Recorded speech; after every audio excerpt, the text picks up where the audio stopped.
শান্তিতে নোবেলজয়ী ডক্টর মোহাম্মদ ইউনূসের নেতৃত্বে কাল শপথ নেবে অন্তর্বর্তীকালীন সরকার। এর সদস্য হতে পারে 15 জন। রাত 8টায় শপথ অনুষ্ঠানের কথা রয়েছে। সেনাপ্রধান জেনারেল ওয়াকারুজ্জামান আজ সেনা সদরে এসব তথ্য জানিয়েছেন। সেনাবাহিনী অন্তর্বর্তী সরকারকে সব ধরনের সহায়তা দেবে। দেশের চলমান পরিস্থিতি নিয়ে বুধবার বিকালে সেনা সদর দপ্তরে সংবাদ সম্মেলনে আসেন সেনাবাহিনী প্রধান জেনারেল ওয়াকারুজ্জামান। সংক্ষিপ্ত বক্তব্যে সার্বিক পরিস্থিতি নিয়ে কথা বলেন তিনি। ভাবলাম যে কি পরিস্থিতি হচ্ছে এই ব্যাপারগুলো নিয়ে আপনাদের সাথে আবার একটু কথা বলি। সেনাপ্রধান জানান, রাষ্ট্রীয় গুরুত্বপূর্ণ স্থাপনাগুলোর নিরাপত্তা নিশ্চিত করা হচ্ছে। তারপরও কিছু ভাঙচুর ও লুটতরাজের ঘটনা ঘটেছে। পরিস্থিতি এখন অনেক উন্নতি হচ্ছে।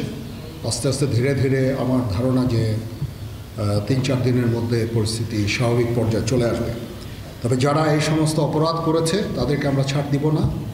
অবশ্যই তাদের বিরুদ্ধে আইন ব্যবস্থা গ্রহণ করা হবে।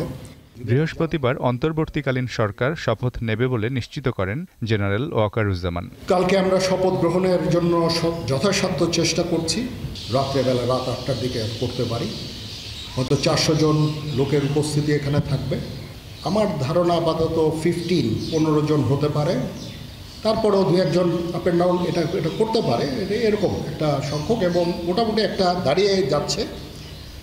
যেহেতু এটা ফর্মালি প্রকাশ করা হয়নি, এটা নিয়ে আমি আর আপনাদের সাথে কথা বলতে চাচ্ছি না। ডক্টর ইউনূসের দেশে ফেরা নিয়েও কথা বলেন সেনাপ্রধান। কালকে হয়তো দুপুরে উনি এসে পৌঁছাবেন। আমি ওনাকে রিসিভ করতে যাব।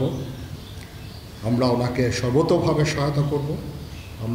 আমি army chief, navy chief, air chief এবং আমি নিশ্চিত যে উনি সমস্ত রাজনৈতিক দল এবং সবার কাছ থেকে সাহায্য সহযোগিতা পাবেন। স্টুডেন্ট ফোরাম, স্টুডেন্টস এবং আমরা সবাই মিলে ওনাকে সাহায্য করব। সেনাবাহিনীকে নিয়ে কোনো গুজবে কান না দেওয়ার আহ্বান জানান তিনি। গুজব রটনা করা হচ্ছে, এগুলোকে আপনারা কান দিবেন না। মিজানুর রহমান, দীপ্ত সংবাদ, ঢাকা।